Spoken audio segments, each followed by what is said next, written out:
heading south of the Mason-Dixon. This is the Week in Review at the Abbeville Institute. Here is your host, Brian McClanahan. Welcome back to the Week in Review at the Abbeville Institute. This is your host, Brian McClanahan, and this is episode 328, covering the week of October 3rd through October 7th, 2022. Glad to have you back in the program. Very glad to be here. Don't forget to follow us on Twitter, like our Gab page, and our Facebook page. You can now search for that, Abbeville Institute. We're back on Facebook. Also, our YouTube page, which is an invaluable resource. Everything we do there is free of charge, and you do get lectures, you get this podcast, you get our Abbeville U videos. You can click on that little super thanks button under the videos. If you like them, you can throw a few pennies our way to help support more videos. So it's a win-win. The more money we get in, the more we can do. And that's a reminder, we are approaching the end of the year. And if you like the Institute, if you like the podcast, the website, the programs, all the things we do, much of it free of charge. The mobile app, which you can get on the website, or just look in your Apple Store or your Google Play, all of that, all of those things cost money, right? So your financial contributions do help us keep a lot of these things free, and the things that you do pay for, we try to reduce the cost because we are a nonprofit organization. So the Abbeville Academy, right? We do have to pay for the service of that. So if you purchase a class at Abbeville Academy, it does cost $15 to get the class. But regardless, we do these things because we want to educate the public, and our YouTube channel is free of charge. But if you like all of that, consider a tax-deductible donation to the Abbeville Institute. It is, again, tax-deductible to the full extent of the law, so you can go to our webpage, abbevilleinstitute.org, that's ABBEVILLE, institute.org, click on that donate button, and you can donate monthly, annually, or a one-time gift. We are approaching, again, the end of the year, so get in those 2022 taxes, that tax-exempt donation to us. I will be sending out more calls for donations as the year moves on. We are going to be having a digital newsletter this year. So if you're on our email list, if you go to abbevilleinstitute.org and you give us an email address, you get on our email list, you will get that digital newsletter, which we will send it out to some people via mail, but everybody's going to get it on via email if you're just on the email list. So go ahead and get on that. It's also how we let you know about our forthcoming events, conferences, anything we're doing, our Daily Dose of Dixie. We do have a new conference coming up. October 14th, it's a Friday. Now, here's the cool thing about it. If you miss it, it's on Zoom, right? So if you miss it, there will be a replay. You'll get the link in a replay, so no big deal. If you've got to work, you can't make it. We wanted to do it on a weekday to see how this works. We're going to do more of these, again, a little bit longer conferences coming up in 2023. This is a trial run to see how it goes, but we might do them on Saturdays. It is, a lot of people are busy on Saturdays, football or family gatherings or all kinds of things. So we decided to do it on a Friday, see how it goes. But we are going to have some events coming up in 2023. Check on the events page at abbevilleinstitute.org. Click on that page that says Abbeville Academy. That's how you get our classes. Lots of great stuff out there. Click on that shop tab at abbevilleinstitute.org. Get our logo and all kinds of cool stuff. This is the way that you get involved with the Institute. And, of course, make us your preferred charity on Amazon Smile. You can donate just by shopping at Amazon. We do appreciate all your financial contributions. If you like the podcast, rate, review, and subscribe to it on Apple Podcasts, wherever you get your podcasts. Leave it that 5-star review. Leave it that text review. If you like these videos, comment on the videos, whether it's the podcast or our lectures or Abbeville U videos. That helps bump the algorithm. All of that stuff is important. And if you want to contribute to the Institute, you want to send us an article, submit it through the website, right? I get them. You can submit it through the website, and we review them and decide what we're going to publish. But we do appreciate all of your support, financial, moral, or otherwise. We do this for you, right? I mean, this is about the Southern tradition. It's about something that we think is, again, essential for modern society. What did the South offer America that people can still relate to, that can still be valuable for American society? And I think we do a very good job of that. Look, I mean, we are as I've said on this podcast before, facing Mount Everest in shorts and flip-flops and trying to mount the summit, right? I mean, it's difficult. The Southern tradition is now the evil other of everything in society, everything in American society. If there's a boogeyman, it's in the South. If there's a bad guy, he's Southern. This is the way it is, right? And there was a piece that came out in The Atlantic recently. I talked about it on my own podcast for next week, right, as I'm recording this. It'll be out next week. But there's a piece in The Atlantic that's just completely ridiculous. The title is The United States of Confederate America, and the evil is the South, right? I mean, it's everything that's evil in America came out of the South, and all these Northerners are duped by it. Well, we have a lot of people in the North that listen to this podcast, that read our material, a lot of people around the world, because they recognize the South and the Southern tradition is more than just the evil other. It's just that these people are psychopaths, and they have some real fragility issues, and they can't understand that there's something valuable in the South. Now, I would say even that piece actually says there's valuable stuff in the South, but the political stuff, no, that's not valuable. Just the stuff that we like is valuable, but not this stuff. We would say it's all valuable, and it all has a use in modern American society. Again, the political tradition is valuable. There are parts, as I said on this podcast for years, we're at 327 episodes, so I said a lot on this podcast. But, the South is like a rose bush. There are thorns in it. The Southern tradition, I should say. There's thorns in it. There are things that are a little bit uncomfortable in the South, or even a lot uncomfortable in the South. But you don't hack down the whole rose bush because you don't like the thorns, right? You smell the roses and you think this is worthy of preservation. Some people have called the South a garden. There's weeds in the garden. It needs to be cultivated. But you don't till under the garden because there's some weeds in it. You let it grow and you let it flourish. And this is what we try to do on a regular basis on this particular podcast and at the website. And so again, we appreciate all your support. We've got, I think, about 10 episodes left this year that we're going to be doing. And so still some time, but just kind of letting you know the end of the year is coming. And we are going to be asking for contributions. This is the time of the year we do it the most, so don't be annoyed with us when we do that. That's something that we have to do as a nonprofit. We have to raise money or we cease to exist. And so we need your financial support. All right. Well, let's talk about the material for the week. We had some really good stuff this week. I think some fantastic articles. I know I went long there on a commercial for the Institute, basically, but this is a way that we promote the Institute through the podcast. So it's not just about the articles. It's about what the Institute does and what it means. So I want to start with the piece that ran on Friday, in fact, and it's by Chase Steele. He's doing a nice job of reviewing Davison's The Attack on Leviathan. And I want to talk about the first part of this essay because it's about American heroes. Now, in 2012, I wrote a book for Regnery, generally just Regnery Gateway, not Regnery History, but Regnery Gateway. The Politically Incorrect Guide to Real American Heroes.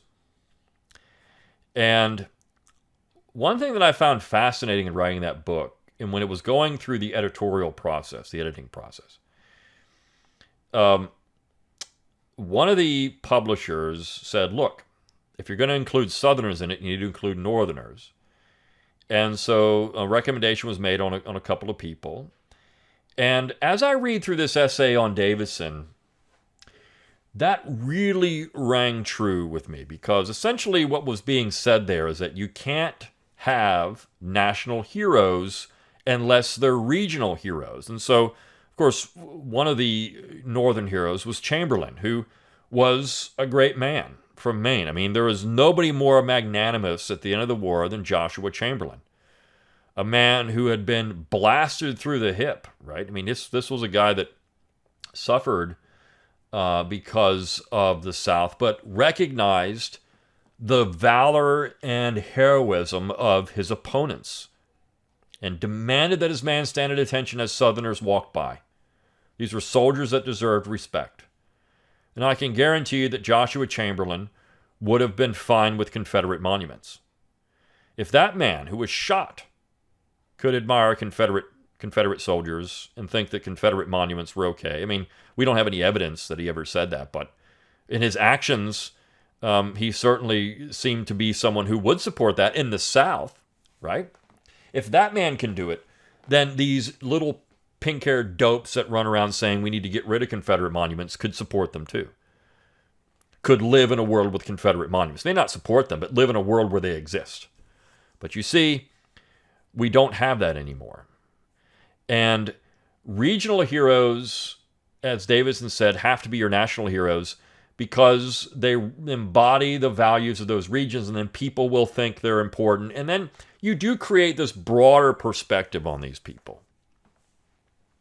Lee did become a national hero at one time. I've mentioned this before. 1940, there was a calendar that was given out by an insurance company, and it was hanging in my parents' house for years. And when you got to January 1940, what did you have? Well, you had this northern insurance company recognizing the birthdays of Jackson and Lee. Right? I mean, they were there. Because this calendar went out across the United States and even into Southern homes, and so they thought it was important to recognize that these people were national heroes. That a northern insurance company could recognize the valor and heroism of a couple of Southerners. Of course, it also had Lincoln's birthday in February and Washington's birthday, and Southerners recognized Lincoln as a hero, and this gets into that reconciliationist period in the late 19th century and early 20th century when it was thought, okay, well, let's put aside the real sectional antagonisms. Southerners will say that Lincoln was great, that he was a great president, and he did what he thought was right. Northerners are going to say, well, we don't think secession is legal or valid, but we know Southerners were doing what they thought was right, and that they're heroic people, and we should recognize them as well. And so that spirit of reconciliation is really what's at stake now. Reconciliation is the process by which the South is integrated back in the Union, and Southern culture and Southern society becomes an important part of American culture and American society. That's what the left and the progressives, even conservative progressives, don't like. When I say conservative progressives, that's an oxymoron, but this is what the Republican progressives, right? This is what they don't like. They don't like the South being integrated back into American society because these are the traitors. These are the bad guys. And they have to be purged from polite conversation and American conservatism. So when Steele talks about this, and he talks about heroes, he says, Davidson notes the impossibility of a national hero from the era of secession, war, and Reconstruction. And even in his time, quote, George Washington grows even more faint and far away from most Americans. Steele says, it's laughable to think the mob will be satisfied on a diet of butternut alone. Washington's time was federal, not consolidated like ours, as Davidson quips. We have progressed or degenerated from a time when a man could be father of his country to a time when we are the babies of the state. Herbert Agar argued in Land of the Free that Jefferson has fared better in American respect than Washington, but Davidson isn't buying it. Mr. Agar's take aged well nigh as good as the guacamole in that 7-layer casserole at First United Methodist annual summer fish fry, evidenced by the Hemmings crock of DNA spit and the current goings-on at Monticello. This all makes Davidson's comment on Agar's Jefferson thesis more prescient. He writes, quote, we have no sense of the Founding Fathers' personal presence, although we do preserve the houses they lived in and the beds they slept in, and pause to stare at a monument in wistfulness or boredom before we finger the map that will direct us on our 400 or 500 miles per day. We no longer name children, places, institutions for them, but do occasionally use their names for things that represent them, like hotels. Of not many counties in the United States can it be said, as it is still said of certain counties in the Old Southwest, that they are still voting for Andrew Jackson. So Davidson's correct about this, right? You can't name anything after a founding father anymore. That's impossible. These people are gone. And so American heroes no longer exist. And again, I go back to that 2012 book. It's why I wrote it, because I really thought that there was American heroes, well, I say this, American heroes do exist. It's Ruth Bader Ginsburg. It's Martin Luther King. It's Barack Obama. It's people on the left that are recognized by the left as being the embodiment of America. That's who the heroes are on the left. That's who American heroes are now. You can't have Thomas Jefferson as a hero because he is a racist slaveholder. Same thing with George Washington. Of course, no Southerner. I mean, Davison's right. No Southerner. It maybe for a time you had a brief period of time around the centennial that people actually thought, Lee and Jackson, these are great Americans. But Davis never had that attraction. It's why we did a video for the Abbeville U. These little 5 to 7 minutes. In this case, it was 10 minutes. But a video from Jefferson Davis's descendant, Bertram Hayes Davis, that talks about Davis, the American, the statesman. It's a great video. And it's very informative. And I mean, he gets into the point why Davis should be recognized as one of the great men in American history. The South was certainly part of America. The Confederate States were certainly part of America. These were Americans. These were members of the United States government for years and simply decided to have self-determination. We know it didn't work out for them, but they were certainly part of that. And because of that, anytime you talk about the South, well, it's stained with slavery and treason. We know the South is bigger than that. We know American heroes are bigger than that. And that's why we do what we do at the Institute. It's why we spend so much time trying to expand out the Southern tradition beyond 4 years of war. It's why we talk about 1930s Southern philosophy and history. Because these people are as much a continuation of that Southern tradition as, say, Lee was a continuation of the Southern tradition of Jefferson and Washington. I mean, there's no way around this. There's a continuity between all these things. So the Southern tradition, and I agree with Davison and Steele, that this is a very difficult thing to come up with an American hero. In fact, he concludes in this piece on that subject. He says, where does that leave us? Davison thinks there might be some unwritten law on the subject, quote, which could be stated as follows. To be an American hero, a man must be a sectional hero. No true sectional hero can be a true or complete national hero. This leads him to believe, quote, that the only kind of really national hero we can have ought to be a hero who embodies the federal conception. The federal sphere will accommodate the statesman, but not the hero.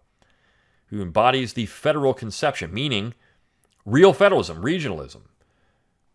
So we can have our heroes that were real regionalists, people that really believe in the federal republic, the federal union. That's what we can do for our heroes.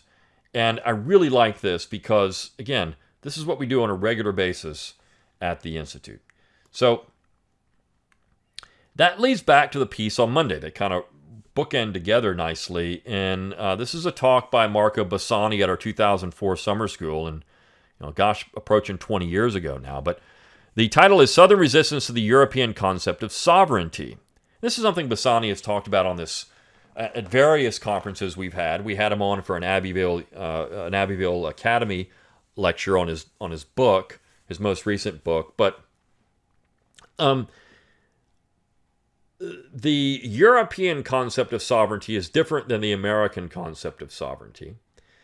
And the state, the European centralized state, in some ways is different than the American concept of state. Though when Jefferson writes about states in the Declaration, he's certainly drawing a comparison between the state of Great Britain and the states in the United States, which would be the state of Virginia, state of North Carolina, South Carolina, Maryland, Delaware, Georgia, Pennsylvania, New Jersey, New York. I mean, all these are states. Massachusetts, Connecticut, Rhode Island. All these are states, right? And, New Hampshire, all states. And so the European concept, though, sovereignty is different. I mean, sovereignty came from the center. Sovereignty came from the king. We know that the French Revolution was in direct conflict to that. They even said it in their Declaration of Rights. But Americans had always believed that sovereignty was from the bottom up, that there was certainly a popular notion to it. And as Jefferson said in the Declaration, the legislative power is incapable of annihilation. So because of that, even if the central authority abolishes your legislature, you still have it. And this is what was happening in the period leading up to the war. So this modern conception of state, this European conception of the nation state, is really antithetical to the American expression of what those things are until you get to the 20th century, when we start talking about the United State, not the United States, and that becomes much more prominent, this centralized power. And it really begins again with Lincoln's victory in 1865 at the end of the war. I mean, this concept of the centralized nation state becomes very important at that point. So again, because we have these different concepts of unity and what it means to be a federal republic or a national republic or a nation state, when you have Davison saying we can't have a national hero and Bassani saying, well, that's because America is not really a centralized European state, these things work well together. All of this stuff that we do fits together in some way. You just have to see it, right? And so I really like this talk. I mean, it's a great talk. And if you want to get into the deep philosophy of it, right, get into the weeds on some of these things, Bassani is very good for that. And then we had some pieces this week on a couple other things. One thing, we do have a summer school lecture up, A Tale of Two Monuments. This is Tom DiLorenzo at the summer school talking about Abraham Lincoln. And what I mean by that is, he's talking about how we have this Lincolnian America. It's something Don Livingston talks about a lot. But, look, Lincolnian America works because for the centralizers, for the establishment, because it does establish a very powerful centralized nation state with a strong executive that can make decisions from the top down. And Lincoln's monument is a symbol of that. I mean, Lincoln is sitting there in Washington, D.C., in his American Parthenon, and we go to worship this monument just like you would Athena if you were in Athens, and you're worshiping the state. You're worshiping Lincoln's concept of American authority and the United States. And that concept of authority in the United States is completely opposite of what the founding generation wanted when it came to power, state powers of the federal government. We know it because they said it. But Lincoln's monument is a reminder that the center is the most important thing in American society. It's a reminder that the center is everything in American society. And that's when, we have Al Benson writing on October 6th. We've been lied to. He says, much of what we gotten from our history books has been wishful myth. Those who are the victors in wars and other world situations get to write the history books in which they make themselves look good and their enemies look bad. The bad things they've done are either ignored or swept under the rug, while their enemies' faults are magnified tenfold. So this goes back to monuments, symbols, history itself, what Bassani was talking about, what Steele is talking about, what Tom DiLorenzo was talking about. The victors get to put up the monuments. He says, Arthur R. Thompson, in his book To the Victor Go the Myths and the Monuments, has noted that a lot of this sort of thing, he has written, quote, in the case of the American Civil War, the above is the case for both sides of the conflict. Both have rewritten history and set up monuments to some of those best forgotten. Worse, there is too much concentration on the battles and not on the politics and influences of these events. I'd have to mostly agree with him here, as Benson says. Over the last years, I've noticed that lots has been written about the battles and the real reasons for those battles ignored, and the real reason wasn't slavery, contrary to what most history books tell you. Now, of course, Thompson, I don't know if he's not being really self-aware, but Southerners did write a lot about the war, and they did write a lot about their monuments. But, he says that both sides have rewritten history. I'm not so certain the South really rewrote it. We know the North did. We know the North was rewriting the history of the period and writing it to fit their agenda. Southerners, like Davis, were saying the same things before the war. The exact same things.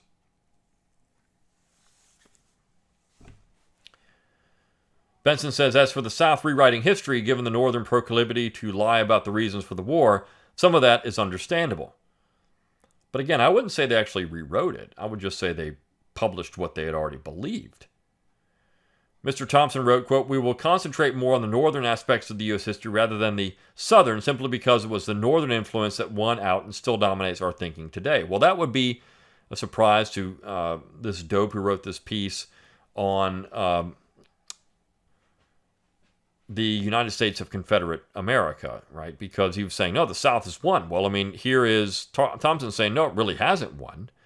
It really hasn't done anything to win, but simply exists and tell another side of the story. So this piece was really good. I liked it. Again, just a fantastic evaluation of where we are in modern society. And then the last piece of the week, another great one by Brandon Meeks, The Rainmakers, short little story. I'm going to read this because one of the things we try to do at the Institute is not just the political stuff and the military stuff and the economic stuff, the culture war. We want to have something that's positive. And what I love about Brandon Meeks, he's been on our Abbeville U, not the Abbeville U, on our Abbeville Academy material. We had him on for a storytelling seminar. What I like about his writing is it's real, right? I mean, this is something that if it's not real, people are going to be turned off by it. They're going to see it as corny, and they know it's not authentic. If it's authentic, well, then you get it when you're writing through it and reading through it. And this is what I see every time I read one of his pieces. And so let me read this one. It's not long. It's called The Rainmakers. He said, Uncle Dude and Aunt Laura lived across the field beside us when I was growing up. They were both born between the two world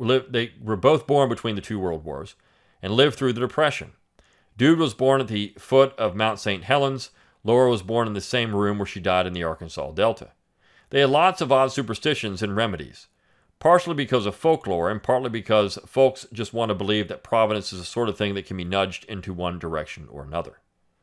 Dude only got haircuts when the moon was full for fear of going bald. Aunt Laura wouldn't sweep the floors on a windy day. Quote, that's how one digs up the past. Dude never drank a drop while he ate and only drank lukewarm beverages of any kind. Cold drinks shock the stomach and cause tumors, he said. His daily avocado and honey sandwich went down dry. I don't know how many times I had salt thrown in my face as she cooked, or how many times she made me turn around 7 times and spit when I presumed on good fortune. I remember at least once I was sent home because I told her she couldn't know who'd die next from peering into a pan of red-eyed gravy. But mostly I remember the copperheads hanging from the crabapple tree. In our part of the country, you can't hardly turn your boot heel without kicking up a copperhead in the late spring and early summer. The short vipers are ill-tempered and territorial, not at all neighborly. A copperhead little bigger than an earthworm is venomous enough to kill a child and hospitalize a grown man. By the time I was 6 or 7, I had been instructed on how to identify them and dispatch them with a switch or sturdy stick. In addition to an abundance of mean nests of no shoulders, we had long periods when the rain was lean, and it's hard to grow peas and corn without rain.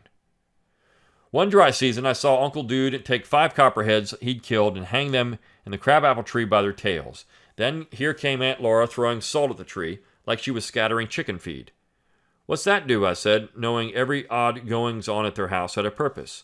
To make it rain, Dude said, looking at me incredulously like I'd just asked why a dog wags its tail. I was half scared to get close to the tree, even as much as I like crabapple jelly on a hot butter biscuit.